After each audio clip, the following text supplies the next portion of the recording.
Hello everyone, myself Manju Sharma. I will be teaching you general science for UPSC prelims examination. सबसे पहले तो हम ये जानेंगे कि क्या चीज इंपॉर्टेंट होती है एक एग्जाम को क्रैक करने के लिए। वो है राइट अप्रोच और incessant hard work. Right approach के साथ ही हम किसी भी एग्जाम को उसको क्लियर करने के लिए आगे बढ़ सकते हैं। सबसे पहले तो हमें जानना होगा कि उस एग्जाम में क्या सिलेबस है, उस एग्जाम का, उस एग्जाम के क्या प्रीवियस ईयर क्वेश्चंस रहे हैं। उसके बाद हमें बुक शॉर्ट लिस्ट करनी होगी कि कौन सी बुक्स इंपॉर्टेंट है। जैसे कि जनरल साइंस के लिए ही मैं बता रही हूं, हमें सबसे पहले सिलेबस देखना होगा जनरल साइंस का। उसमें क्या होता है, जनरल साइंस में यूपीएससी के लिए 3 चीजें आती हैं, दैट इज बायोलॉजी, फिजिक्स और केमिस्ट्री। और करंट अफेयर से भी रिलेट करके, जो यूपीएससी का मेन मोटिव होता है, करंट अफेयर से रिलेट करके क्वेश्चन पूछना, वो which is the main and important thing, हम वो सीखेंगे। जनरल साइंस में बायोलॉजी में DNA, classification of animal kingdom, classification of plant kingdom, Mendel laws, DNA, RNA, biotechnology, ये सब हमें इंपॉर्टेंट टॉपिक्स देखने को मिलेंगे। फिजिक्स में there are various laws, chemistry में बहुत सारी रिएक्शंस जो कि बहुत इंपॉर्टेंट रिएक्शंस हैं, हम वो पढ़ेंगे। द मेन थिंग क्या है कि हमें ज्यादा डीप स्टडी नहीं करनी, हमें स्कॉलर नहीं बनना है उस एग्जाम के लिए। हमें सिर्फ नॉर्मल एक अप्रोच अपनानी है जिसकी वजह से हमारे कॉन्सेप्ट सही रहे। कॉन्सेप्ट सही रहेंगे तो हम क्वेश्चंस को लॉजिकली सॉल्व कर पाएंगे। क्योंकि यूपीएससी ऐसा तो है नहीं कि क्वेश्चन में पूछ ले डीएनए की फुल फॉर्म क्या है। ऐसा तो यूपीएससी ने कभी किया नहीं और ना ही आज तक, ना ही कभी करेगा। जैसे कि हमने हमारे 2020 पेपर एग्जाम में ही देख लिया है, प्रीलिम्स एग्जाम में, कि UPSC is the most unpredictable exam. वो कुछ भी पूछ सकता है, कभी भी किसी भी तरीके के क्वेश्चंस पूछ सकता है। जैसे कि इस बार के 2020 प्रीलिम्स एग्जाम में साइंस एंड टेक के क्वेश्चंस कुछ 19 to 20 क्वेश्चंस थे, जो कि mostly easy to moderate level के थे। और उसमें क्या था, हमें अपना लॉजिक लगाना था। अगर हमने अपना लॉजिक सही तरीके से लगा लिया तो हमारा क्वेश्चन सही हो गया, वरना किसी भी बुक में वो क्वेश्चन डायरेक्ट नहीं दिए रखे थे। तो this is the right approach to crack any exam. दूसरी चीज, बुक्स, कौन सी बुक्स हमें करनी है। अब बच्चे कहेंगे कि भाई हम तो बड़े हो चुके हैं, हम क्यों एनसीईआरटी पढ़ेंगे। लेकिन 6th to 12th क्लास की एनसीईआरटी मोस्ट इंपॉर्टेंट है जनरल साइंस की जो चीजें हैं उसे लर्न करने के लिए। क्योंकि कई बार ना हमारे दिमाग में जो कॉन्सेप्ट्स होते हैं, वो कॉन्सेप्ट्स ना तोड़ मरोड़ के हम लोग बना देते हैं। हम जैसे जैसे बड़े होते जाते हैं, हम मेन कॉन्सेप्ट्स भूलते जाते हैं कि हमने 6th क्लास में क्या पढ़ा था। ठीक है, तो ऐसे ही हमें ब्रशअप, अपनी स्किल्स ब्रशअप करने के लिए 6th to 12th क्लास की एनसीईआरटी पढ़नी पड़ेगी, which is very important. Just give it a reading, एक रीडिंग ही बहुत है ताकि आपके कॉन्सेप्ट जो है वो स्ट्रांग हो जाए। तीसरी चीज, स्टडी अप्रोच क्या अपनानी चाहिए, किस तरीके से पढ़ना चाहिए। पहले तो प्रीवियस ईयर क्वेश्चंस को देखो, उन क्वेश्चंस में कैसे कैसे क्वेश्चंस पूछे गए हैं उनको देखो। यूपीएससी कभी डायरेक्ट डेफिनेशन नहीं पूछता, यूपीएससी कभी ये नहीं पूछता कि ये क्यों हुआ, यूपीएससी ये पूछता है कि इसके पीछे क्या लॉजिक है। तो हमें ऐसी ही अप्रोच अपनानी पड़ेगी। यूपीएससी हमारे माइंड के साथ खेलता है, हमें वही सीखना पड़ेगा, हमें भी उनके माइंड के साथ खेलना सीखना पड़ेगा। अगर हमने ये सीख लिया तो हमें कोई भी नहीं रोक सकता कि हम उस एग्जाम को क्रैक ना कर पाए। तीसरी चीज, हमें revision and more revision and practice set लगाने। जो प्रैक्टिस सेट आते हैं यूपीएससी के साइंस के, वो लगाने, ज्यादा से ज्यादा प्रैक्टिस सेट लगाने आर वेरी इंपॉर्टेंट। जितना ज्यादा हम रिविजन करेंगे उतना ज्यादा ही हमारा जो सब्जेक्ट है वो फर्निश हो पाएगा। This is the most important कि भले ही हम अपनी बुक्स, हम अपने सोर्सेज जो हैं वो कम रखें, बट हमें रिविजन जो है वो ज्यादा से ज्यादा रिवीजन करनी पड़ेगी। ठीक है, अब आता है साइंस एंड टेक के बारे में प्योरली बताती हूँ। अब बच्चे सोचते हैं कि साइंस एंड टेक में क्या है, डिफिकल्ट है, इतने सारे लॉजिक हैं, इतने सारे एक्सपेरिमेंट्स हैं, इतने सारे कॉन्सेप्ट्स हैं, इतनी सारी थ्योरीज हैं, और बहुत ही मतलब प्योरली लॉजिक बेस है, कोई इमोशन नहीं है, सिर्फ रटना है। लेकिन ऐसा नहीं है। हम हमारे आसपास देखेंगे, हम सुबह उठते हैं, सुबह उठते ही हमारा अलार्म क्लॉक बजता है, वो भी साइंस एंड टेक का इनोवेशन है। हम इस बोर्ड पे पढ़ा रहे हैं, इस बोर्ड पे कैसे पढ़ रहे हैं, वो भी साइंस एंड टेक का इनोवेशन है। ठीक है। हम अपना फोन यूज करते हैं, साइंस एंड टेक का इनोवेशन है। साइंस एंड टेक नहीं होता तो फोन भी नहीं होता और ये सारी चीजें भी नहीं होती। साइंस एंड टेक के बिना हम हमारी आसपास की चीजें देखें, कोई भी चीज साइंस एंड टेक के बिना आगे बढ़ ही नहीं सकती, ये चीज हमने देखी है। ठीक है, तो इसलिए हमें उसे लॉजिकली देखना पड़ेगा, हमें लॉजिकली पढ़नी पड़ेंगी ये सारी चीजें। अगर हम लॉजिकली सोचेंगे तब हम इजीली उनको ब्रश अप कर पाएंगे, कॉन्सेप्ट इजीली पढ़ पाएंगे। ज्यादा डीप में नहीं जाना, बिकॉज हमें पीएचडी तो हमें करनी नहीं है, स्कॉलर हमें बनना नहीं है, हमें एग्जाम क्रैक करना है। हमें उस 900 2000 सीट में से एक सीट चाहिए। एक सीट बहुत ही ईजी है, ठीक है। इसीलिए हमें इजी ऊपर से अपनी स्किल्स ब्रश अप करके ज्यादा डीप में नहीं जाना है, सिर्फ उतना हम पढ़ेंगे जितना जरूरी होगा। ठीक है, अब और क्या चीजें हैं, और है बेसिक स्ट्रेटजी किस तरीके की है। बेसिक स्ट्रेटजी क्या होनी चाहिए किसी भी एग्जाम को करने के लिए। बेसिक स्ट्रेटजी ये होती है कि करंट अफेयर्स बहुत ही इंपॉर्टेंट है। जैसे कि अभी हमने देखा कि अफ्रीका के बोत्सवाना में जो 120 कुछ एलिफेंट्स थे उनकी डेथ हो गई। उनकी डेथ क्यों हुई ये नहीं पूछा यूपीएससी ने। उनकी डेथ कहाँ हुई ये भी नहीं पूछा। वो डेजर्ट कहाँ है ये भी नहीं पूछा। वो डेजर्ट का नाम क्या है ये भी नहीं पूछा। उसके एडजॉइनिंग एरियाज कौन से हैं ये भी नहीं पूछा। यूपीएससी ने क्या पूछा कि एलिफेंट का gestation period, that is pregnancy का जो टाइम होता है एलिफेंट का, वो क्या होता है 22 वीक्स। और एलिफेंट में हु इज द मुखिया जिसे बोलते हैं, एक हर्ड का मुखिया कौन कहलाता है एलिफेंट के हर्ड में, दैट इज फीमेल। तो यूपीएससी ने इस तरीके से क्वेश्चन पूछा है। यूपीएससी बहुत ही अनप्रिडिक्टेबल है, वो क्वेश्चन पूछती है जो हमने सोचे भी नहीं है। इसीलिए हमें करंट अफेयर्स पे बहुत ज्यादा ध्यान देना पड़ेगा। एक कीवर्ड को लेके हमें उस कीवर्ड के सारे जितने भी एस्पेक्ट्स हैं वो सारे एस्पेक्ट्स देखने पड़ेंगे। जैसे एलिफेंट है, अब एलिफेंट का क्या गेस्टेशन पीरियड होता है, एलिफेंट का क्या लाइफ स्पैन होता है, एलिफेंट कहाँ कहाँ पाए जाते हैं, ये सारी चीजें इंपॉर्टेंट थी। बस ये कर लिया तो इजिली हो गया। ठीक है, तो मोस्ट थिंग इंपॉर्टेंट क्या है, करंट अफेयर्स। दूसरी चीज बेसिक्स आर वेरी इंपॉर्टेंट। मैंने पहले ही बताया कि बेसिक्स में हमें 6th to 12th क्लास को करना होगा कि बुक्स को NCERT is the key for any exam. NCERT एक तो बहुत ही इजी लैंग्वेज में होती है और दूसरा एनसीईआरटी बहुत ही इंपॉर्टेंट होती है और इजी होती है समझने में। 6th to 12th आप धीरे जब पढ़ते रहेंगे तो एक इंटरेस्ट डेवलप होता रहेगा। फिर आप आगे भी पढ़ना चाहेंगे और फिर आपके जो बेसिक्स हैं वो ब्रश अप होते जाएंगे, विच is the most important thing. और डीप नहीं जाना है, हमें रेंज भी फोकस करना है कि हमने कितना एरिया कवर करना है। बहुत सारा एरिया है जनरल साइंस में भी, हमें वो सारा एरिया कवर करना है। फिर डे टू डे न्यूज, हमें अपनी थॉट्स में क्लैरिटी लानी होगी। थॉट्स में क्लैरिटी आएगी तभी हम लॉजिकली सोच पाएंगे तभी हम आंसर दे पाएंगे। हमें स्मार्ट वर्क करना है, हमें टॉपिक्स को कोरिलेट करना है।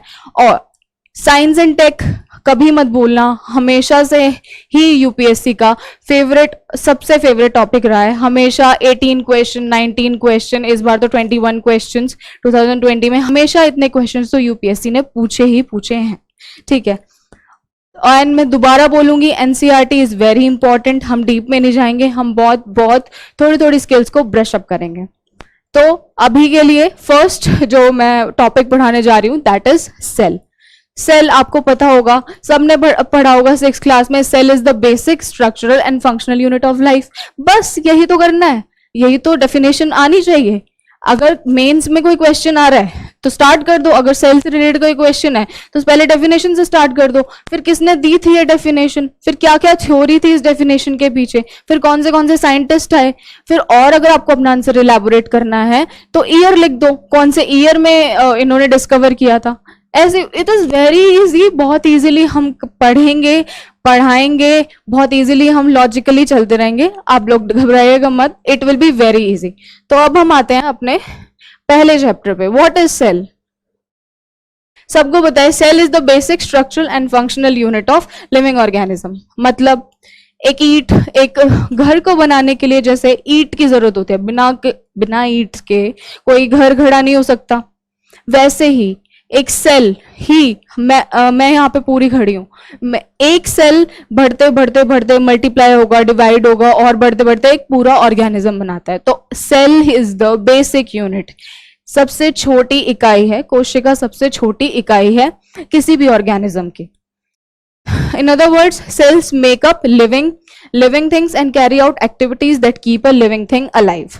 ठीक है, सेल्स में ही वो एक्टिविटीज होती हैं, मेटाबॉलिक एक्टिविटीज होती हैं जो हमें जिंदा रखती हैं। मेटाबॉलिज्म हम बोले कि हम कुछ भी खाते हैं, वो चीज वो खाना प्रोसेस हो रहा है, वो प्रोसेस होके हमें एनर्जी दे रहा है, तो सेल के अंदर ही कैरी आउट हो रहा है। अगर सेल नहीं होता तो वो चीजें भी नहीं होती, और वो चीजें भी नहीं होती तो हम चल भी नहीं पाते, हम यहां से ये पेन इधर से उधर भी नहीं उठा पाते। ठीक है, फिर आता है सेल थ्योरी।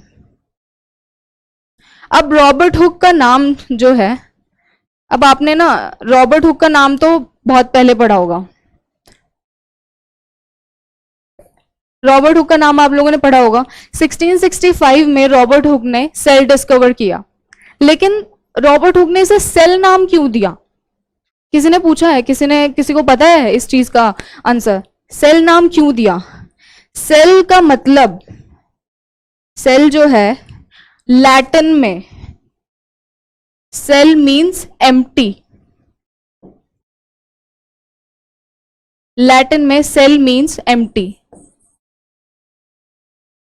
लेकिन ऐसा तो नहीं है, सेल तो एम्प्टी नहीं है, सेल के अंदर तो बहुत सारी चीजें पढ़ी हैं हमने 6th क्लास में। तो फिर सेल का मतलब ऐसा वर्ड क्यों, ऐसा नाम क्यों दिया इस चीज को, एम्प्टी, जिसका मतलब एम्प्टी है? ऐसा इसलिए क्योंकि रॉबर्ट हुक ने जो सेल डिस्कवर किया था वो खाली था, वो डेड सेल था। इसीलिए जब उसने माइक्रोस्कोप के अंदर देखा तो उसे सेल के अंदर कुछ भी नहीं दिखा, तो उसे लगा कि वो खाली ही है, इसलिए उसने ऐसा नाम दिया सेल, जिसका मतलब होता है एम्प्टी। फिर 1674 में भाई एंटनी वैन ल्यूएनहॉक आते हैं, इन्होंने पहला लिविंग सेल देखा। कौन सा लिविंग सेल था? हम शुरू से पढ़ते आ रहे हैं, अनियन सेल पहला लिविंग सेल था जो डिस्कवर किया जा रहा है।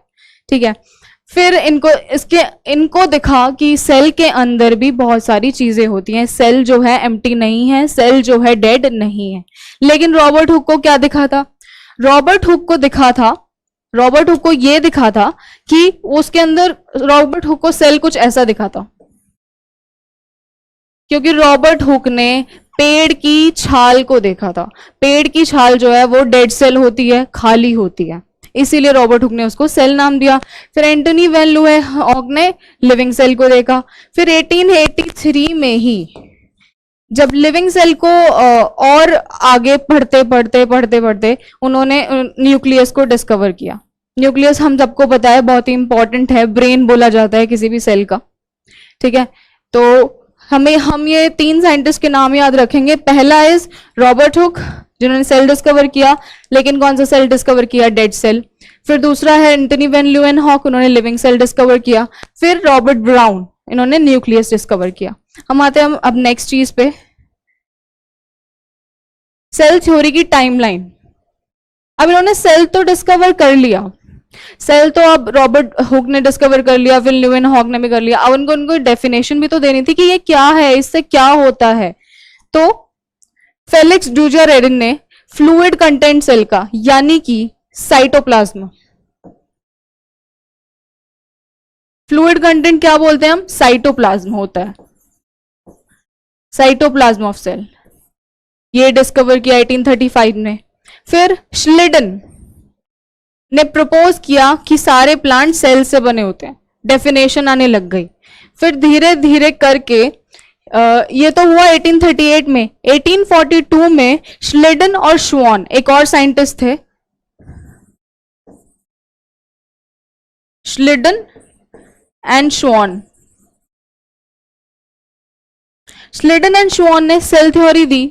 सेल थ्योरी में क्या था? सेल थ्योरी में यह था कि सारे ऑर्गेनिजम्स सेल और उसके प्रोडक्ट से मिलके बने हैं, और ये जो सारे ऑर्गेनिज्म सेल और उसके प्रोडक्ट से मिलके बने हैं, और ये सेल जो है यही सारी बेसिक फंक्शनल चीजें कैरी आउट करते हैं हमारी बॉडी की।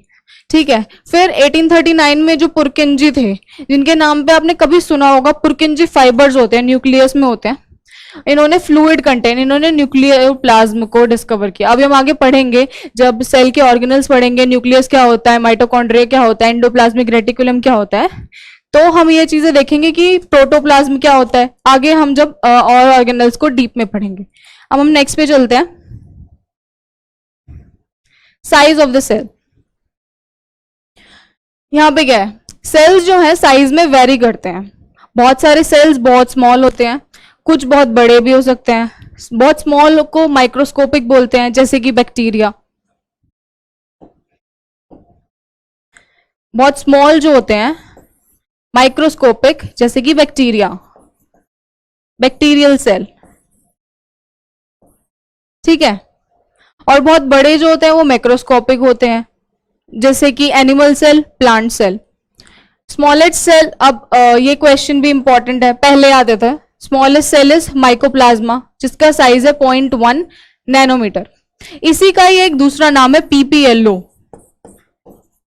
Which is pleuro pneumonia like organism.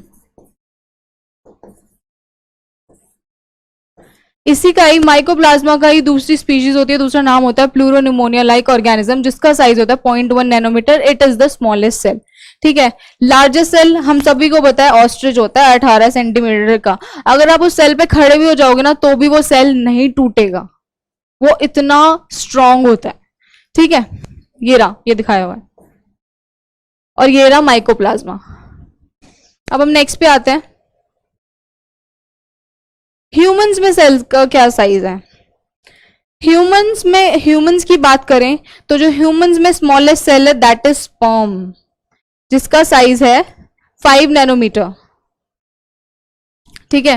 Human में जो सेल का साइज होता है वो 5 नैनोमीटर, दिस इज स्पर्म। फिर आता है ह्यूमन का लार्जेस्ट सेल क्या होता है। ह्यूमन का लार्जेस्ट सेल जो है वो ओवम होता है, 120 नैनोमीटर। लॉन्गेस्ट सेल, ह्यूमन का लॉन्गेस्ट सेल नर्व सेल, हम सभी ने पढ़ा है 6th क्लास में, which is the longest cell of our body, that is nerve cell, 1 metre. इतना 1 मीटर इस ब्रेन में, हमारे ब्रेन में इतने सारे न्यूरॉन्स प्रेजेंट होते हैं, और ये न्यूरॉन्स इतने 1 मीटर लंबे होते हैं, and this all is accommodated in our whole cranium, ठीक है। आगे मैं पढ़ाऊंगी, जब मैं न्यूरल कोऑर्डिनेशंस पढ़ाऊंगी तो मैं ब्रेन का स्ट्रक्चर भी पढ़ाऊंगी, तब आपको पता चलेगा क्रेनियम क्या होता है, ठीक है। अब हम आते हैं शेप ऑफ सेल्स। अब शेप ऑफ सेल किसी भी तरीके का हो सकता है। हमने अपने आरबीसीज देखे हैं, आरबीसीज जो है ओवल होते हैं, ठीक है। शेप कोई भी शेप हो सकती है, जैसे ह्यूमन आरबीसी सर्कुलर है, बाइकनकेव ह्यूमन, ठीक है। फिर वेरिएशन डिपेंड करती है कि उनका क्या फंक्शन है, ठीक है। जिस भी तरीके से उनका फंक्शन होगा उसी तरीके से उनका शेप, उनका साइज होगा। जैसे कि आपने सुना होगा अमीबा के बारे में। अमीबा जो है वो अपनी मेटाबॉलिज्म को आगे बढ़ाने के लिए अपना साइज जो है चेंज कर सकता है। जैसे अगर अमीबा यहाँ है, ये अमीबा है, और यहाँ इसका न्यूक्लियस है, और यहाँ इसका खाना है, food,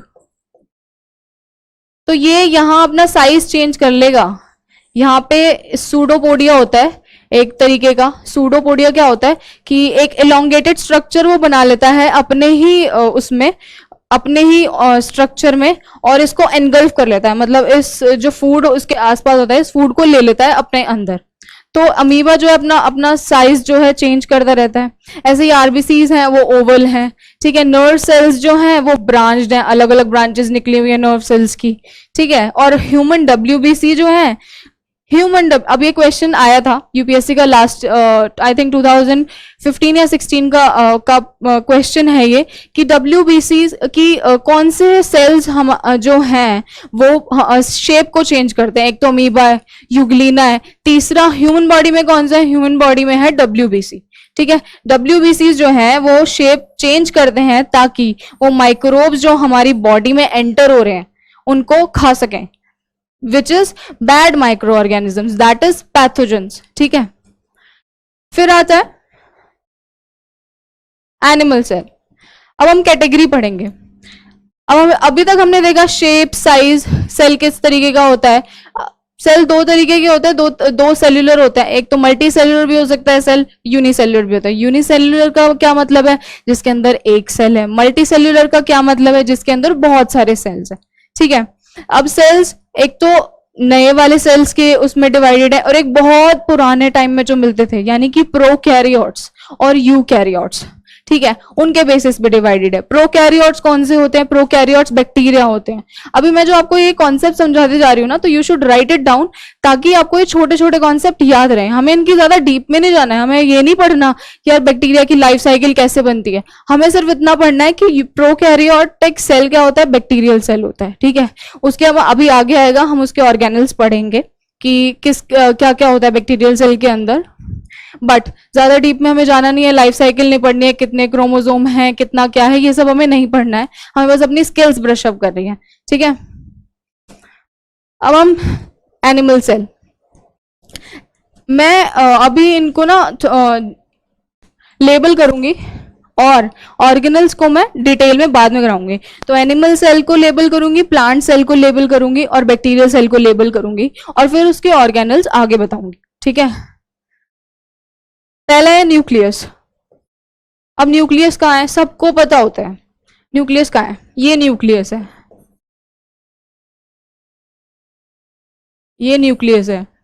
nucleus is the brain of the cell. अभी आएगा तो मैं पूरे अच्छे तरीके से उसको एक्सप्लेन करूंगी, न्यूक्लियस में क्या क्या होता है, न्यूक्लियोप्लाज्म होता है, प्रोटोप्लाज्म होता है, न्यूक्लियर मेम्ब्रेन होती है, वो सारी मैं एक्सप्लेन करूंगी। ठीक है, फिर है गोल्जी बॉडी। गोल्जी बॉडी ये रही, ये ऐसी अजीब सा स्ट्रक्चर होता है इनका, ये गोल्जी है। ठीक है, फिर आता है वेसिकल्स। वेसिकल्स मतलब खाली structures, they are more like empty structures, जिनके अंदर जब गोल्जी बॉडीज प्रोसेस सिंथेसाइज, जो सिंथेसाइज्ड थिंग्स होती हैं वो सेंड करते हैं वेसिकल्स के थ्रू। ठीक है, तो these are vesicles, these are vesicles. फिर है प्लाज्मा मेम्ब्रेन। ये हमारी प्लाज्मा मेम्ब्रेन होती है, मतलब आउटर, ये हमारी प्लाज्मा मेम्ब्रेन है। फोर्थ, प्लाज्मा मेम्ब्रेन, मैं मेम्ब्रेन को शॉर्ट से डिनोट कर रही हूँ एम से। ठीक है, फिर है माइटोकॉन्ड्रिया। अब माइटोकॉन्ड्रिया को तो सब जानते हैं, कौन नहीं जानता। माइटोकॉन्ड्रिया क्या होता है, ये mitochondria power house of the cell, हम सभी ने पढ़ा है माइटोकॉन्ड्रिया।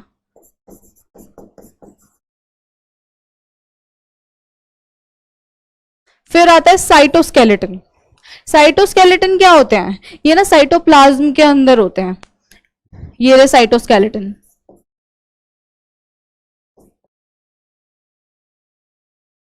ठीक है, फिर आता है सेंट्रियोल। This is centriole.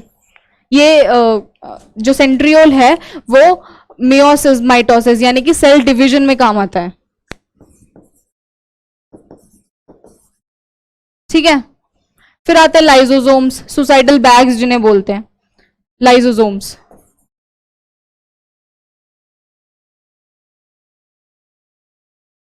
फिर है साइटोप्लाज्म, जो भी फ्लूइड, जिस भी ये जो भी ऑर्गेनल्स हैं, जिस भी फ्लूइड के अंदर प्रेजेंट होते हैं उसे साइटोप्लाज्म बोलते हैं। फिर rough ER, rough endoplasmic reticulum और smooth endoplasmic reticulum. Endoplasmic reticulum क्या होता है, एंडोप्लाज्मिक रेटिकुलम जो है ये होता है हाईवे ऑफ द सेल बोला जाता है इन्हें, हाईवे लाइक स्ट्रक्चर, ईआर मैं शॉर्ट में डिनोट कर रही हूँ। और ये रफ, ये दो टाइप्स के होते हैं, रफ और स्मूथ। ऐसा क्यों, रफ स्मूथ वो होते हैं एंडोप्लाज्मिक रेटिकुलम जिनके ऊपर कुछ भी प्रेजेंट नहीं होता, और रफ वो होते हैं जिनके ऊपर राइबोसोम्स प्रेजेंट होते हैं, छोटे छोटे, जैसे ये रहे। ठीक है, फिर आता है न्यूक्लियोलस, यानी कि न्यूक्लियस का भी न्यूक्लियस, न्यूक्लियोलस। ठीक है, ये तो हमने अभी लेबलिंग कर दी। हाँ, अब हमको पता होना चाहिए कौन कौन सा पार्ट किस किस तरीके से दिखता है और उसका क्या क्या वर्क है। वर्क हम आगे पढ़ेंगे, लेकिन अभी हम एक बार ओवरव्यू देख लें। ठीक है, प्लांट सेल में बाद में कराऊंगी। ये रहा हमारा बैक्टीरियल सेल।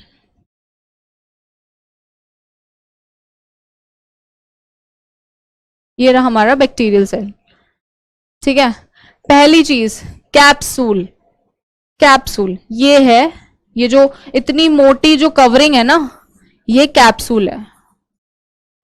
कैप्सूल क्यों होता है बैक्टीरियल सेल में? बैक्टीरिया बहुत छोटा होता है, उसके मतलब कोई भी उस चीज उसको एंगल्फ कर ले, कोई भी चीज उसके रास्ते में आ जाए तो वो टूट जाएगा। अब हर जीव को जीने के लिए भगवान ने कुछ ना कुछ तो मतलब इंपॉर्टेंट चीज दी है ना, जिससे वो जिंदा रह सके, जिससे वो अपना मेटाबॉलिज्म पूरा कर सके, अपनी जीवन रेखा पूरी कर सके।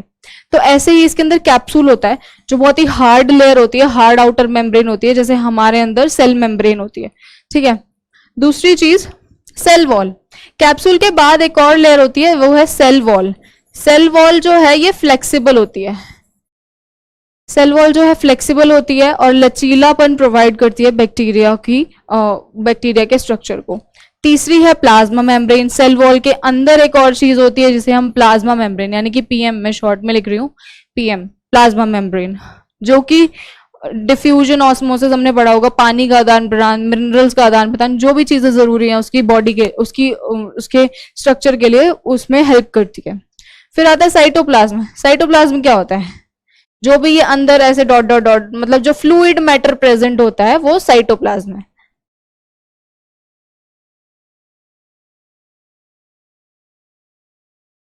ठीक है। फिर आता है फ्लैजिला।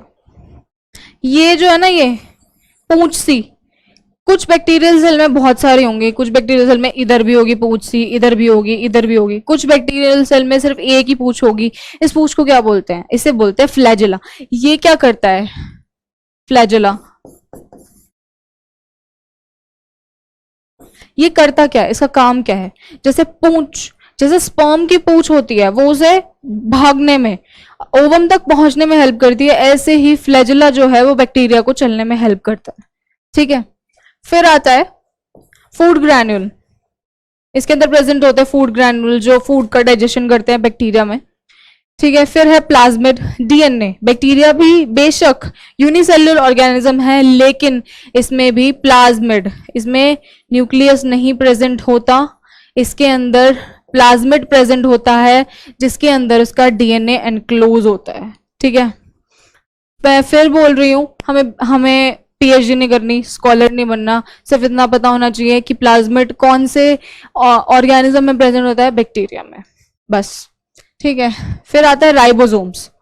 राइबोसोम, इसके अंदर भी राइबोसोम्स प्रेजेंट है। ये राइबोसोम्स छोटे छोटे स्ट्रक्चर्स प्रोटीन के सिंथेसिस के लिए, क्योंकि मिनरल्स और न्यूट्रिएंट हर ऑर्गेनिज्म को चाहिए अलग अलग तरीके से। जो छोटा ऑर्गेनिज्म है उसे अपने तरीके से चाहिए, हम ह्यूमंस जो हैं वो बड़े ऑर्गेनिज्म हैं, हमें अपने तरीके से चाहिए। ठीक है।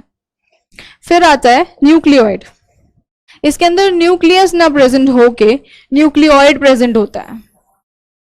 फिर ऐसा क्यों बोला कि प्लाज्मिड के अंदर डीएनए प्रेजेंट होता है? यस, इसका जो न्यूक्लियोइड है वो सिर्फ एक स्ट्रक्चर है और इसका डीएनए जो है वो प्लाज्मिड के अंदर एनक्लोज्ड होता है। ठीक है। फिर है पिलय, 10 पिलय। ये जो कांटेदार स्ट्रक्चर्स है ना इसके बाहर, इन्हें बोलते हैं पिलय। पिलय किस लिए होते हैं?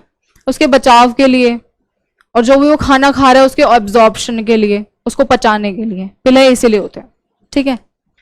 ये तो हो गया हमारा बैक्टीरियल सेल, इतना ही इंपॉर्टेंट था, इतना ही हमें पता होना चाहिए कि बैक्टीरियल सेल के क्या क्या ऑर्गेनल्स हैं, उनका क्या क्या थोड़ा बहुत काम है, बस। अब हम आ जाते हैं अपने मेन पे, that is structure of cell. यानी कि अगर हम अपने माइक्रोस्कोप के अंडर सेल को देखें तो सेल कैसा दिखेगा, उसके स्ट्रक्चर क्या क्या रहेंगे और उन स्ट्रक्चर्स का क्या क्या रोल है उस ऑर्गेनिज्म को चलाने में, आगे बढ़ाने में। ठीक है। अभी हमने पढ़े थे प्लाज्मा मेम्ब्रेन, न्यूक्लियस, साइटोसोल। अब हम इन सब को डिटेल में पढ़ेंगे। पहली चीज प्लाज्मा मेम्ब्रेन।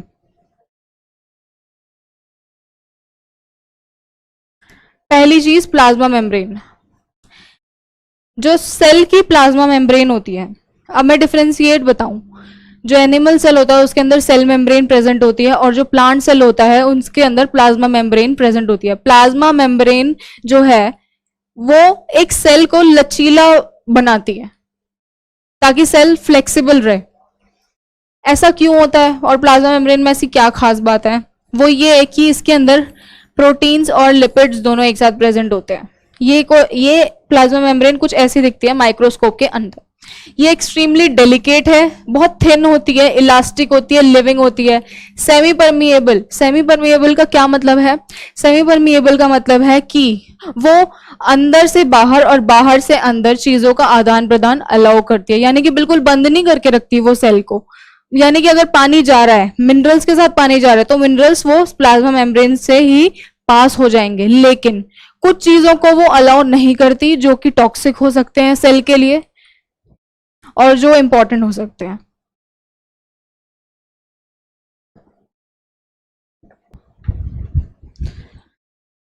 तो मैं आपको क्या बता रही थी कि extremely delicate, thin, elastic, living and semi permeable membrane, ये होती है प्लाज्मा मेम्ब्रेन।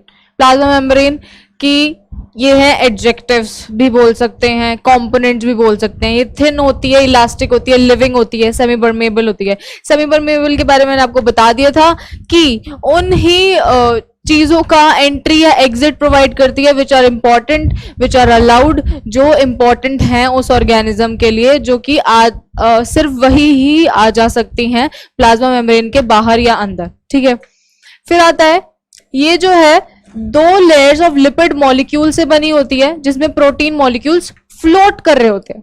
जैसे कि आप इसमें देखेंगे, ये जो है लिपिड के मॉलिक्यूल्स है, ये देखिए ये लिपिड के मॉलिक्यूल्स हैं, और ये बीच में ये प्रोटीन के मॉलिक्यूल जो है फ्लोट कर रहे हैं इन लिपिड के मॉलिक्यूल्स के बीच में। ठीक है, इसकी थिकनेस जो होती है वो वैरी करती है 75 to 110 एंगस्ट्रॉन। ठीक है, फिर ये ऑब्जर्व की जा सकती है अंडर इलेक्ट्रॉन माइक्रोस्कोप ओनली, सिर्फ इलेक्ट्रॉन माइक्रोस्कोप के अंडर ही ऑब्जर्व कर सकते हैं हम प्लाज्मा मेम्ब्रेन को। नॉर्मल माइक्रोस्कोप्स जो होते हैं उनके अंडर नहीं ऑब्जर्व कर सकते। फंक्शन क्या होता है? ये जो है शेप और साइज देती है सेल को। मैंने आपको पहले भी बताया था कि ये क्या करती है, फ्लेक्सिबिलिटी प्रोवाइड करती है सेल को, उसको शेप और साइज देती है, एक पर्टिकुलर शेप, एक सेल की क्या शेप होगी। जैसे प्लांट सेल जो होता है वो हेक्सागोनल होता है ऐसे करके, वो किस वजह से होता है? प्लाज्मा मेम्ब्रेन की वजह से ही उसका स्ट्रक्चर ऐसा होता है। ठीक है, फिर ये प्रोटेक्ट करती है internal contents of the cell. अब सेल के अंदर बहुत सारे कंटेंट्स हैं, माइटोकॉन्ड्रिया, साइटोप्लाज्म, मैंने आपको भी सारे बताए थे। उन कंटेंट्स को प्रोटेक्ट करने के लिए काम आती है ये प्लाज्मा मेम्ब्रेन। ठीक है, फिर आता है ये रेगुलेट करती है, मैंने आपको बताया था सेमी परमिएबल मेम्ब्रेन बोला जाता है इसे। क्यों बोला जाता है? क्योंकि ये रेगुलेट करती है एंट्री और एग्जिट उन सब्सटेंसेस का जो इंपॉर्टेंट हैं, जो नॉन टॉक्सिक हैं ऑर्गेनिज्म के लिए, या फिर जो जरूरी हैं उस ऑर्गेनिज्म में आने जाने के लिए, इन या फिर आउट, अंदर से बाहर या बाहर से अंदर ऑफ द सेल। ठीक है, ये मेंटेन करती है होम्योस्टेसिस। होम्योस्टेसिस का क्या मतलब होता है? होम्योस्टेसिस ये जो है ये टर्म इंपॉर्टेंट है। होम्योस्टेसिस मतलब बाहर और अंदर का एनवायरनमेंट जो है ये रेगुलेट करती है, ये बाहर और अंदर के एनवायरनमेंट को रेगुलेट करती है। ठीक है, अब आपने पढ़ा होगा कि बैक्टीरिया सेल, हमने भी पढ़ा था, बैक्टीरियल सेल को हम 2 पार्ट में डिवाइड करते हैं, एक तो ग्राम पॉजिटिव और एक ग्राम नेगेटिव। यानी कि ग्राम पॉजिटिव और ग्राम नेगेटिव। ऐसा क्यों? ये ग्राम पॉजिटिव और ग्राम नेगेटिव का डिवीजन जो है ये भी प्लाज्मा मेम्ब्रेन के बेसिस पे ही है। ग्राम पॉजिटिव जो है बैक्टीरियल सेल की जो मेम्ब्रेन है ग्राम पॉजिटिव, वो थिक होती है। ग्राम पॉजिटिव में जो प्लाज्मा मेम्ब्रेन होती है बहुत ज्यादा थिक होती है, उसके अंदर पेप्टाइडोग्लाइकेन करके एक मॉलिक्यूल होता है वो प्रेजेंट होता है। लेकिन ग्राम नेगेटिव जो होती है वो बहुत थिन होती है, उसके अंदर पेप्टाइडोग्लाइकेन जो है वो प्रेजेंट नहीं होता। ठीक है, इस तरीके से बैक्टीरियल सेल का डिविजन होता है, ग्राम पॉजिटिव सेल और ग्राम नेगेटिव सेल। अब हम आ जाते हैं नेक्स्ट चीज पे, नेक्स्ट ऑर्गेनल पे, जो है सेल वॉल।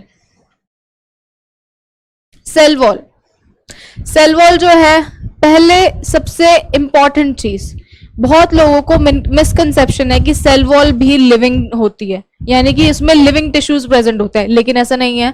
सेल वॉल जो है नॉन लिविंग होती है और ये आउटरमोस्ट कवरिंग होती है सेल की। मैंने आपको बताया था, ये देखिए अभी दिखाते हो, बैक्टीरियल सेल में भी थी सेल वॉल, ठीक है, और यहाँ पे प्लांट सेल में भी है सेल वॉल, ये रही सेल वॉल। ये सेल वॉल है, ठीक है। और एनिमल सेल अभी मैं डिफरेंस कराऊंगी, तब बताऊंगी कि प्लांट सेल, एनिमल सेल में सेल वॉल, प्लाज्मा मेम्ब्रेन किस तरीके से प्रेजेंट होती है, प्रेजेंट होती भी है या नहीं है, ठीक है।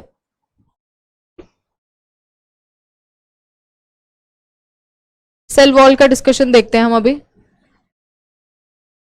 सेल वॉल जो है नॉन लिविंग है, आउटर मोस्ट कवरिंग है सेल की, प्लांट में और बैक्टीरिया में। दैट मीन्स सेल वॉल जो है एनिमल्स में प्रेजेंट नहीं है, एनिमल्स में प्रेजेंट नहीं है। ये एक पहला डिफरेंस हो गया कि सेल वॉल जो है एनिमल सेल में प्रेजेंट नहीं है बल्कि प्लांट सेल में प्रेजेंट है, ठीक है। दूसरी चीज, ये टफ होती है, रिजिड होती है और कभी कभी फ्लेक्सिबल भी हो सकती है। प्लाज्मा मेम्ब्रेन हमने क्या पढ़ा था कि वो थिन होती है, फ्लेक्सिबल होती है, शेप और साइज प्रोवाइड करती है क्योंकि वो लिविंग सेल से बनी होती है। वो सेल जो है कोई भी किसी भी तरीके का शेप ले सकते हैं। लेकिन सेल वॉल क्या होती है, टफ भी हो सकती है, यानी वो हिले ही ना, बिल्कुल अखरोट की तरह। अखरोट को देखा है, अखरोट जो होता है वो बहुत हार्ड होता है, दैट इज वेरी टफ। फिर रिजिड, रिजिड मतलब वो अपनी प्लेस से जाए ही ना कहीं, ठीक है, दैट इज रिजिड। तीसरा, फ्लेक्सिबल भी हो सकती है कभी कभी सेल वॉल, मतलब ये तीनों हो सकती है। फिर आता है सेल वॉल किस चीज की बनी होती है, सेल्यूलोज की बनी होती है। प्लांट्स में सेल वॉल जो है वो सेल्यूलोज की बनी होती है, ठीक है। हेमीसेल्यूलोज की भी बनी होती है। हेमीसेल्यूलोज एक तरीके का वो न्यूट्रिएंट है। हम आगे जाके जब हम न्यूट्रिएंट और अलग अलग वाइटामिन्स, कार्बोहाइड्रेट्स, फैट्स पढ़ेंगे तब आपको पता चलेगा कि हेमीसेल्यूलोज क्या होता है, सेल्यूलोज का कंपोनेंट क्या होता है। और पेक्टिन, फंजाई, फंजाई आपने सुना होगा, फंगस। कभी कभी हमारे ब्रेड पे हम बाहर छोड़ देते हैं, गील ब्रेड को बाहर छोड़ देते हैं तो ब्रेड पे ग्रीन ग्रीन आ जाता है, उसे फंगस बोलते हैं। फंगस में सेल वॉल किस चीज की होती है, पेक्टिन की होती है, ठीक है। फिर आता है ये थिन भी हो सकती हैं, थिक भी हो सकती हैं। ध्यान दीजिएगा, प्लाज्मा मेम्ब्रेन जो थी वो सिर्फ थिन थी, it was a thin membrane, बहुत पतली सी शीट, ठीक है। प्लाज्मा मेम्ब्रेन जो बहुत पतली शीट थी, लेकिन ये थिन भी हो सकती है, थिक भी हो सकती है, बहुत सारी लेयर्स भी हो सकती है इसमें। इसकी थिकनेस वेरी करती है 50 to 1000 एंगस्ट्रॉम, ठीक है। फंक्शन क्या है, देखो ये रहा सेल्यूलोज, ये रहा सेल्यूलोज, ये है पैक्टिन, ये रहा पैक्टिन। फंक्शन क्या है, डेफिनेट शेप, स्ट्रेंथ और रिजिडिटी प्रोवाइड करती है सेल को, प्रिवेंट करती है सेल की ड्राइंग अप, मतलब सेल को सूखने से बचाती है। अगर सेल सूख गया, आपने कभी देखा हो, मतलब छोटी क्लासेस में कभी एक्सपेरिमेंट किया हो और आप अनियन सेल को निकाल कैसे, अगर उसको ऐसे ही छोड़ दे, पानी में ना डालें तो वो सेल मर जाता है। फिर माइक्रोस्कोप के अंदर कितना भी देखो कुछ भी नहीं दिखेगा उस सेल के अंदर, ठीक है। तो सेल वॉल क्या करती है, उसे ड्राई अप होने से बचाती है। डेसिकेशन का मतलब है मरने से बचाती है। अगर सेल ड्राई हो गया तो वो मर जाएगा क्योंकि उसके कंटेंट्स खत्म हो जाएंगे, ठीक है। हेल्प करती है सेल एक्सपेंशन।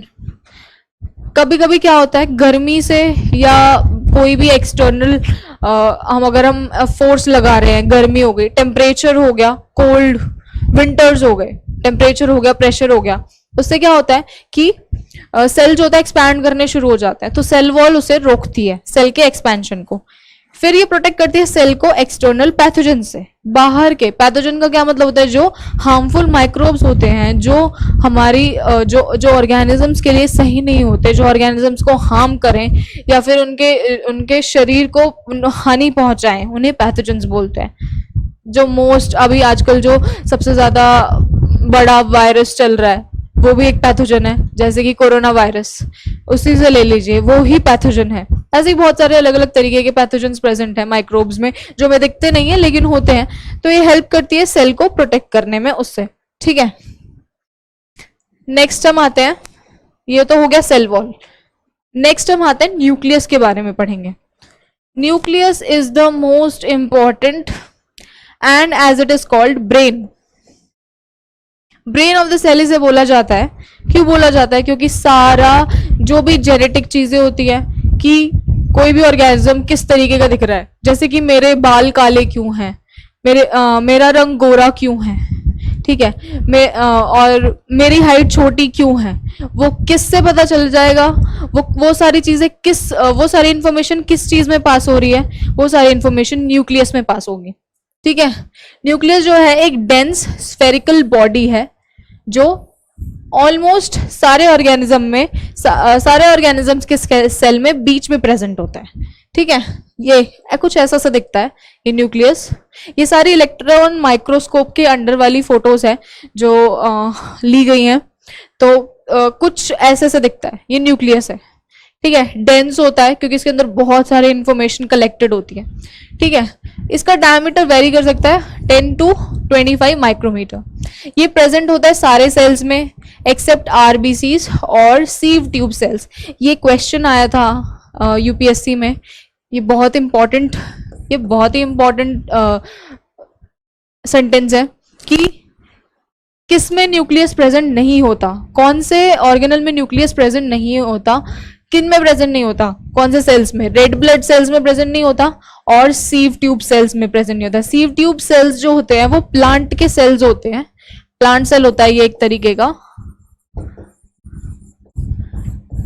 ये न्यूट्रिएंट के ट्रांसपोर्ट में काम आता है। जब हम प्लांट सेल पढ़ेंगे और उसको बिल्कुल डिटेल में पढ़ेंगे कि प्लांट में वाटर कैसे जाता है रूट्स के थ्रू बिल्कुल स्टेम तक, फूड कैसे जाता है स्टेम रूट्स के थ्रू स्टेम तक, वो सब कुछ कैसे होता है, तो उसमें से प्लांट सेल का एक पार्ट है सीव ट्यूब सेल्स। इनके अंदर न्यूक्लियस नहीं होता। ठीक है, ये वेल डेवलप्ड होते हैं प्लांट और एनिमल सेल में, दोनों में प्रेजेंट होते हैं ये, लेकिन ये अंडर डेवलप्ड होते हैं। ये पूरी तरीके से डेवलप होंगे प्लांट और एनिमल सेल में, लेकिन ये मैंने आपको बताया था बैक्टीरिया और यूनिसेलुलर ऑर्गेनिज्म जैसे कि ब्लू ग्रीन एल्गी साइनोबैक्टीरिया जो कि हमारे नाइट्रोजन फिक्सेशन में काम आते हैं, ये उसके अंदर होते तो हैं लेकिन अंडर डेवलप्ड होते हैं। मतलब न्यूक्लियस पूरी तरीके से वो वर्क नहीं करता जो वो वर्क ह्यूमन बॉडी में कर रहा है, जो वर्क वो प्लांट बॉडी में कर रहा है। ठीक है, फिर आता है मोस्ट ऑफ द सेल्स में यूनिन्यूक्लिएटेड होते हैं। मतलब मोस्ट ऑफ द सेल्स में क्या होता है, एक न्यूक्लियस प्रेजेंट होगा। ठीक है, वैरी भी कर सकता है ऑर्गेनिज्म टू ऑर्गेनिज्म, जैसे हम अलग अलग ऑर्गेनिज्म हैं, अलग अलग हैबिटेट हैं, अलग अलग जगह रहते हैं, अलग अलग खाना खाते हैं, वैसे ही न्यूक्लियस भी डिफर कर सकते हैं। लेकिन मोस्टली लार्ज पॉपुलेशन में क्या होता है कि न्यूक्लियस जो है वो यूनिन्यूक्लिएटेड होता है। अब आता है फ्यू टाइप्स ऑफ सेल्स में मोर देन वन न्यूक्लियस होता है। एग्जाम्पल क्या है, स्केलेटल मसल सेल्स। हमारी जो स्केलेटल मसल सेल्स हैं उनके अंदर एक से ज्यादा न्यूक्लियस होता है। ये मसल सेल्स जो है वो कुछ ऐसी सी दिखती है, ऐसे जाके ऐसे कुछ ऐसे। जब मैं आपको स्केलेटल मसल्स पढ़ाऊंगी ना तब आपको पता चलेगा इसमें क्या होता है। ये एक स्केलेटल, एक तरह की ये स्केलेटल मसल आप देख लो, स्केलेटल मसल कुछ ऐसी दिखती है, अपनी बुक्स में देखना। और ये फिलामेंट है, ये एक न्यूक्लियस है, ये दो न्यूक्लियस, ये तीन न्यूक्लियस, ऐसे प्रेजेंट होते हैं इसमें न्यूक्लियस क्लस्टर्स की फॉर्म में, बहुत सारे न्यूक्लियस होते हैं। ठीक है, अब हम आते हैं नेक्स्ट, न्यूक्लियस में और क्या क्या चीजें हैं डिटेल में पढ़ेंगे कि न्यूक्लियस के पार्ट क्या हैं। ठीक है, अब हम न्यूक्लियस के भी पार्ट होते हैं। न्यूक्लियर मेम्ब्रेन, न्यूक्लियस किस में एनवेलोप्ड होता है, ये बाहर की चीज न्यूक्लियस एनवेलप भी बोलते हैं या इसे मेम्ब्रेन भी बोल सकते हैं। ठीक है, न्यूक्लियस डबल लेड कवरिंग होती है, न्यूक्लियर मेम्ब्रेन बोलते हैं उसे। न्यूक्लियर मेम्ब्रेन में पोर्स होते हैं छोटे छोटे। न्यूक्लियर मेम्ब्रेन जो होती है ना वो पूरी तरीके से बंद नहीं होती कि जैसे मतलब उसके बाहर या अंदर कुछ आ ही ना पाए, उसके अंदर छोटे छोटे पोर्स होंगे। सी ये जो पोर्स आपको दिख रहे होंगे छोटे छोटे बिल्कुल, ये पोर्स, इनको बोलते हैं as it is mentioned here nuclear pores. ठीक है, कलरलेस डेंस सैप प्रेजेंट होगा। कलरलेस मतलब उस सैप, जैसे कि पूरे सेल के अंदर साइटोप्लाज्म वाटर लाइक थिंग होती है, एक पानी की तरह ही मान लो, फ्लूइड होता है, वैसे ही न्यूक्लियस के अंदर कलरलेस डेंस, बहुत डेंस होगा वो फ्लूइड, वो प्रेजेंट होगा, उसे हम बोलते हैं न्यूक्लियोप्लाज्म। सेल के अंदर अगर कोई फ्लूइड प्रेजेंट है उसे साइटोप्लाज्म बोलते हैं, और अगर न्यूक्लियस के अंदर कोई फ्लूइड, वो फ्लूइड कैसा है, डेंस फ्लूइड है, उसे बोलते हैं हम न्यूक्लियोप्लाज्म। ठीक है, ये होता है न्यूक्लियोप्लाज्म, ये देखिए बहुत ज्यादा डेंस होता है ये न्यूक्लियोप्लाज्म। न्यूक्लियोप्लाज्म में राउंड शेप्ड न्यूक्लियस होता है न्यूक्लियोप्लाज्म के अंदर। ये रहा न्यूक्लियोलस, और इस न्यूक्लियोलस के आसपास क्रोमैटिन। क्रोमैटिन क्या होता है? क्रोमोसोम्स आप लोगों ने पढ़ा होगा। क्रोमोसोम्स जो है हमारी जेनेटिक मटेरियल को इधर पेरेंट से जो बच्चे हैं उन बच्चों में ट्रांसफर कराते हैं। उसमें जो इंफॉर्मेशन प्रेजेंट होती है कि बच्चा कैसा होगा, छोटा होगा, बड़ा होगा, लंबा होगा, पतला होगा, कैसा होगा, वो क्रोमैटिन यानी कि क्रोमोसोम्स में प्रेजेंट होंगे। ठीक है, अभी के लिए पढ़ ले। जब हम डीएनए पढ़ेंगे तो क्रोमोसोम्स, डीएनए, जेनेटिक मटेरियल कैसे ट्रांसफर होता है उसमें हम बहुत ही डिटेल में पढ़ेंगे उस चीज को, because DNA is one of the most important topic, बहुत इंपॉर्टेंट है, इसलिए हम उसे बहुत अच्छे से पढ़ेंगे, डिटेल में पढ़ेंगे। ठीक है, फिर क्या होता है कि फाइबर्स, ये इन्होंने डेफिनेशन दे रखी है। क्रोमैटिन क्या होता है? क्रोमैटिन की डेफिनेशन, कंपोज होते हैं डीएनए, डीऑक्सीराइबो न्यूक्लिक एसिड, और हिस्टोन। जब मैं आपको डीएनए पढ़ाऊंगी तो मैं आपको पढ़ाऊंगी कि हिस्टोन क्या होता है, जो डीएनए जो हेलिकल स्ट्रक्चर होता है वो क्यों बनता है, हिस्टोन प्रोटीन होते हैं, क्या क्या उनका काम होता है, क्या क्या उनकी शेप होती है, ऑक्टामर होते हैं, किस तरीके के होते हैं, मैं आपको पूरा डिटेल में पढ़ाऊंगी। अभी हम सेल पढ़ रहे हैं तो इतना सा हमें जान लेना बहुत है कि इसके अंदर क्रोमैटिन होता है, क्रोमैटिन के अंदर डीएनए होता है और प्रोटीन हिस्टोन होते हैं। ठीक है, फिर क्या होता है, यही क्रोमैटिन फाइबर्स मैं आपको बताया कंडेंस करके क्रोमोसोम बनाती हैं सेल डिवीजन के टाइम पे। यानी कि जब सेल डिवाइड होगा, 1 से 2 होगा या 1 से आधा होगा, 1 से 2 होगा या 1 से आधा होगा, माइटोसिस होगा या मियोसिस होगा, तो उसमें क्या होगा कि जो फाइबर्स होंगी वो कंडेंस हो जाएंगी। क्रोमैटिन फाइबर्स जो हैं, ये जो फाइबर्स आपको दिख रही होंगी छोटी छोटी छोटी छोटी, जब सेल डिवीजन होता है तो ये फाइबर्स कंडेंस हो जाएंगी, मतलब मिक्स हो जाएंगी और क्रोमोसोम बनाएंगी। ठीक है, सेल डिवीजन के टाइम पे। तो ये तो हो गया हमारा न्यूक्लियस। अब क्रोमोसोम्स में क्या होता है कि क्रोमोसोम्स के अंदर क्या होता है, स्ट्रेचेस ऑफ डीएनए होते हैं जिन्हें हम जीन्स बोलते हैं। हम लेमन लैंग्वेज में बोल देते ना कि इसके डैड के जीन्स ऐसे थे तो वही जीन्स इसके अंदर आए, इसके डैड इंटेलिजेंट थे, इसके पापा इंटेलिजेंट थे तो बच्चा भी इंटेलिजेंट हुआ, पापा के जीन्स आ गए। तो वो जीन्स क्या होते हैं? वो जीन्स क्या होती है? इंफॉर्मेशन होती है। वो इंफॉर्मेशन किसके अंदर होती है? क्रोमोसोम के अंदर होती है। ठीक है, डीएनए के स्ट्रेचेस होते हैं जो कि पास होती है सेल डिवीजन के टाइम पे। ठीक है, जीन ट्रांसफर करते हैं हेरिडिटरी इंफॉर्मेशन एक जनरेशन से दूसरी जनरेशन पे। अब आप अपने मॉम जैसे दिखते हो, मम्मा जैसे दिखते हो, आप अपने पापा जैसे दिखते हो। क्यों दिखते हो? क्योंकि उन्हीं की इंफॉर्मेशन पास हो रही होती है आपके पास, तभी तो आप उन जैसे दिखते हो। थोड़े थोड़े, ऐसा तो है नहीं कि आप बिल्कुल ही अलग दिख रहे हो, मतलब फैमिली में किसी से मिल ही नहीं रहे हो, नहीं, आप थोड़ा बहुत कहीं ना कहीं जरूर मिल रहे होते हो। ठीक है, वो किस वजह से होता है? वो जीन ट्रांसफर की वजह से होता है। ठीक है, अब जैसे कि डीएनए ऐसा दिखता है, मैं आपको बता रही थी हेलिकल स्ट्रक्चर ऐसे, ये देखो हेलिक्स, हेलिकल स्ट्रक्चर ये रहा, ऐसा दिखता है। ये है डीएनए हमारा, और ये डीएनए जो है ये क्रोमैटिन है। क्रोमैटिन जो होता है ये जान लो कि बीड लाइक स्ट्रक्चर होते हैं, ये छोटी छोटी बीड्स है ना, क्रोमैटिन जो है बीड्स लाइक स्ट्रक्चर होते हैं।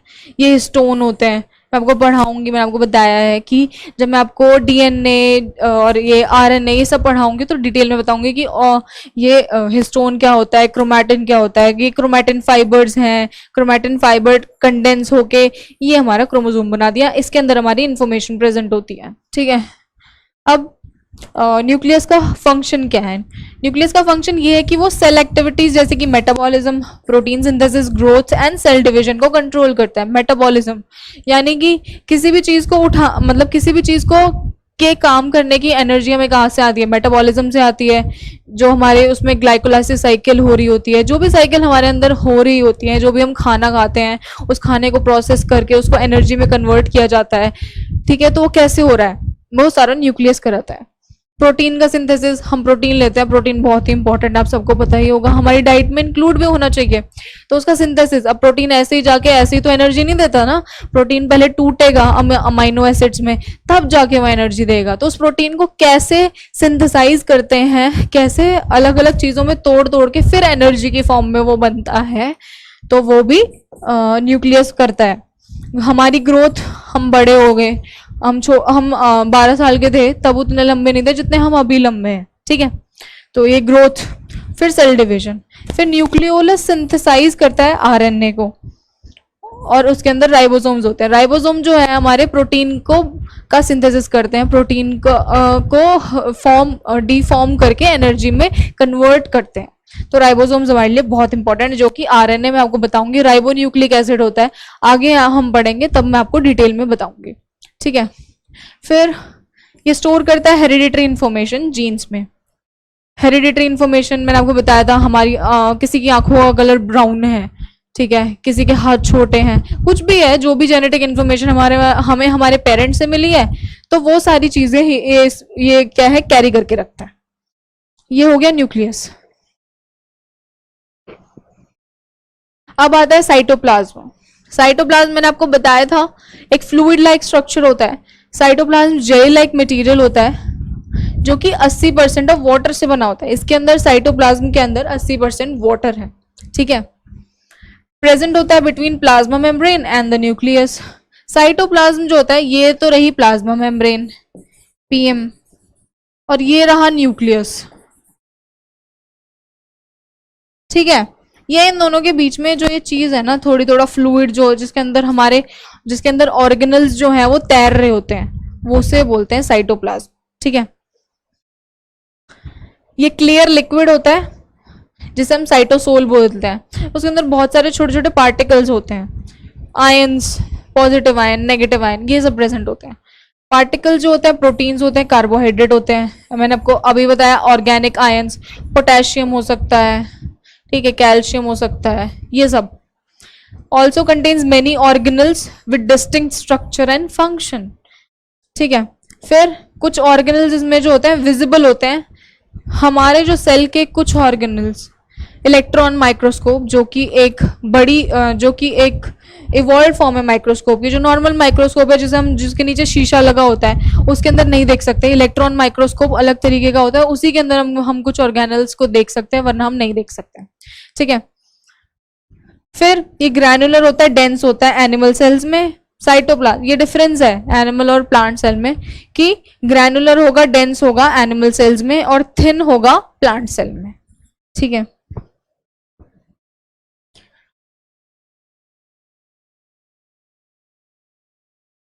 अब आता है एंडोप्लाज्मिक रेटिकुलम। क्या हो गया,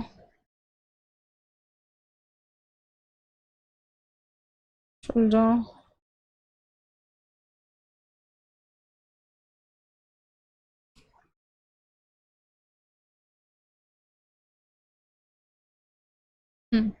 चल गया। अब आता है एंडोप्लाज्मिक रेटिकुलम। एंडोप्लाज्मिक रेटिकुलम कुछ ऐसा जो दिखता है, मैंने आपको बताया था जब मैं आपको लेबल करा रही थी ऑर्गेनल को, कि ये हाईवे बोला जाता है, इसे हाईवे ऑफ सेल,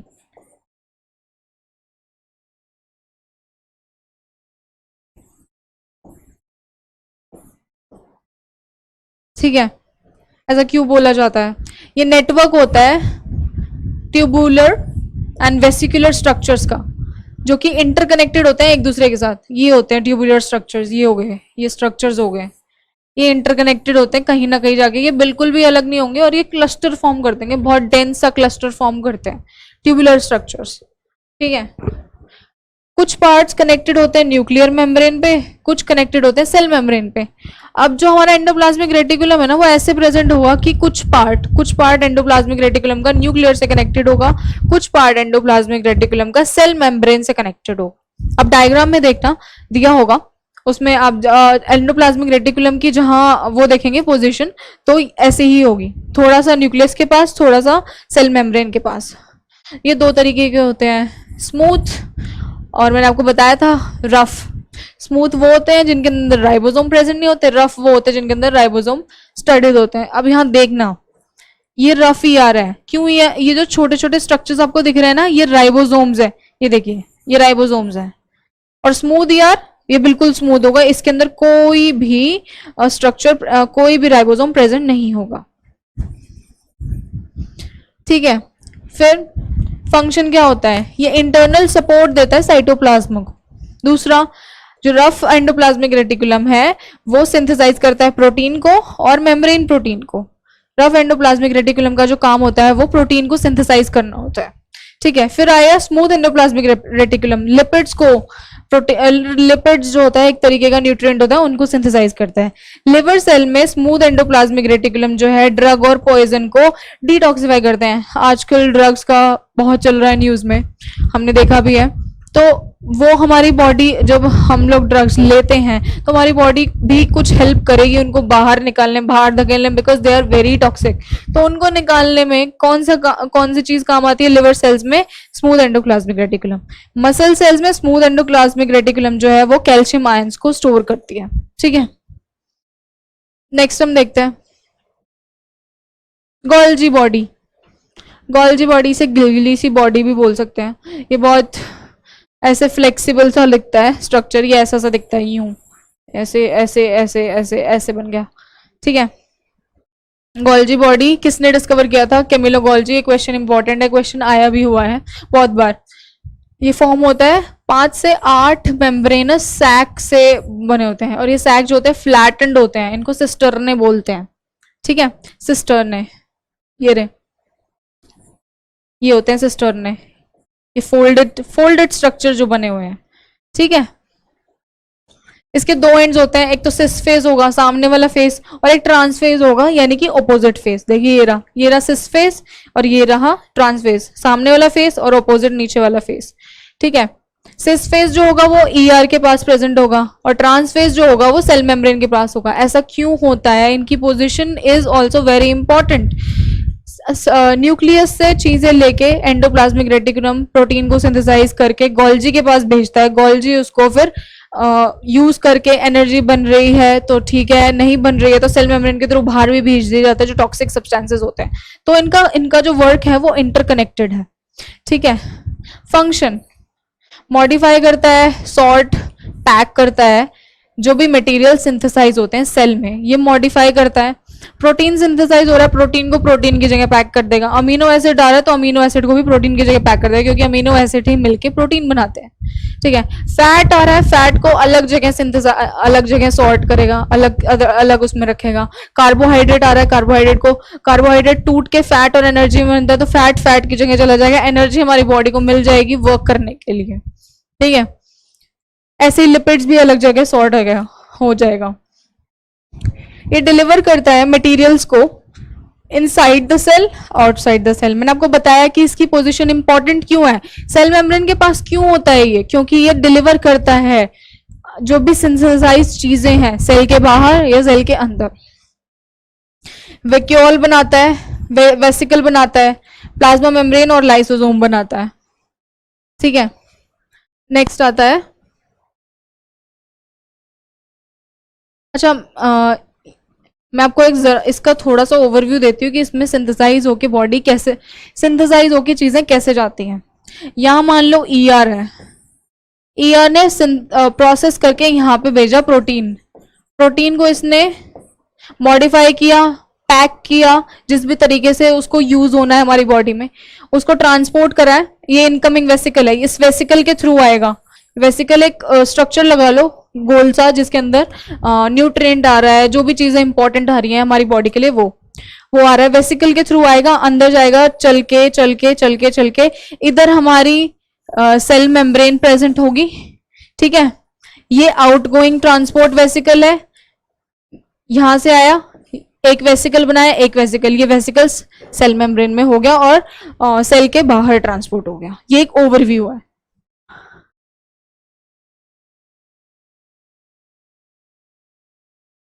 अब आता है लाइसोसोम। लाइसोसोम के बारे में आपने सुना होगा, सुसाइडल बैग्स, स्मॉल होते हैं, स्फेरिकल होते हैं, सिंगल मेम्ब्रेनस सैक होते हैं, साइटोप्लाज्म में मिलते हैं। इनके अंदर हाइड्रोलाइटिक एंजाइम्स होते हैं।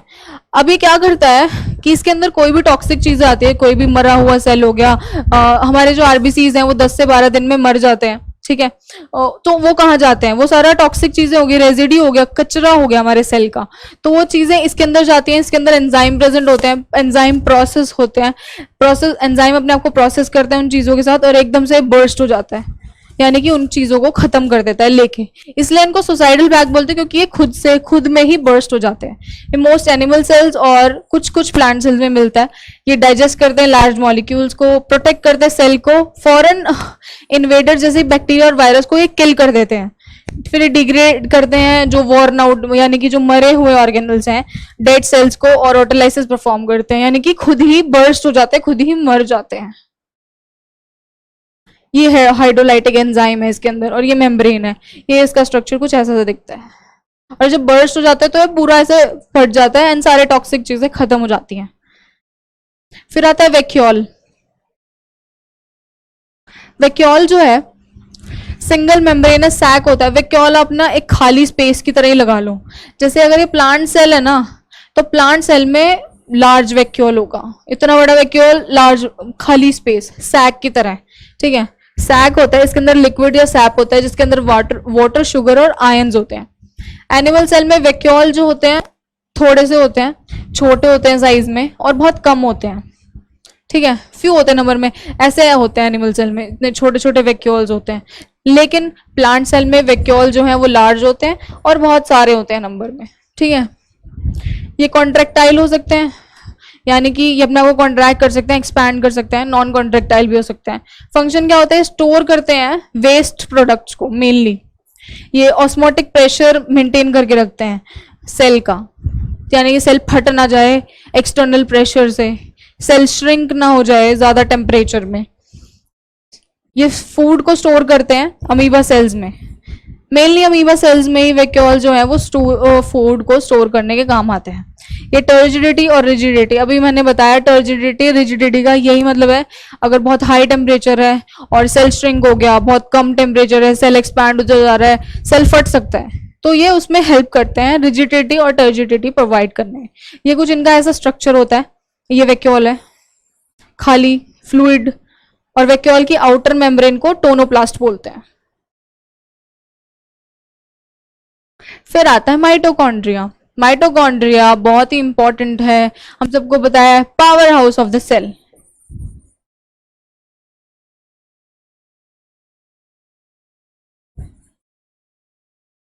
हमने देखा होगा, अब ये सोच रहे होंगे कि माइटोकॉन्ड्रिया क्यों पढ़ रहे हैं हम ये वैक्यूल क्यों पढ़ रहे हैं, हम एंडोप्लाज्मिक रेटिकुलम क्यों पढ़ रहे हैं, कि हम बच्चे थोड़ी हैं, हम ये सारी चीजें क्यों पढ़ रहे हैं, but these are very important. ये बेसिक है हमारा, अगर हमें बेसिक ही नहीं आता होगा तो हम आगे आने वाले क्वेश्चन, आगे जो करंट में जो इसके ऊपर रिसर्च हो रही है, माइटोकॉन्ड्रिया पे भी कोई रिसर्च हो रही होगी, मे बी कोई किसी को नोबेल प्राइज मिल रहा होगा इसके ऊपर कुछ चीजें बनाने के ऊपर, जैसे अभी नोबेल प्राइज मिला है हेपेटाइटिस सी की वैक्सीन को लेके, तो हमें वो समझ नहीं आएगा जब तक हमें इसका स्ट्रक्चर ही मालूम नहीं होगा। तो इसीलिए बेसिक पढ़ना इंपॉर्टेंट है, बिल्कुल शुरू से स्क्रैप से पढ़ना इंपॉर्टेंट है, ज्यादा डीप में नहीं पढ़ाऊंगी मैं, बिल्कुल जो सटीक जानकारी है वही प्रोवाइड करूंगी और जो इंपॉर्टेंट है पेपर के लिए, ताकि आप बेसिक से पढ़ेंगे, आपका लॉजिकल इंफॉर्मेशन बनेगी, लॉजिक आपका बढ़ेगा, लॉजिक आप लगाएंगे तो आप उन स्टेटमेंट्स को इजीली सॉल्व कर पाएंगे जो इंपॉर्टेंट हैं,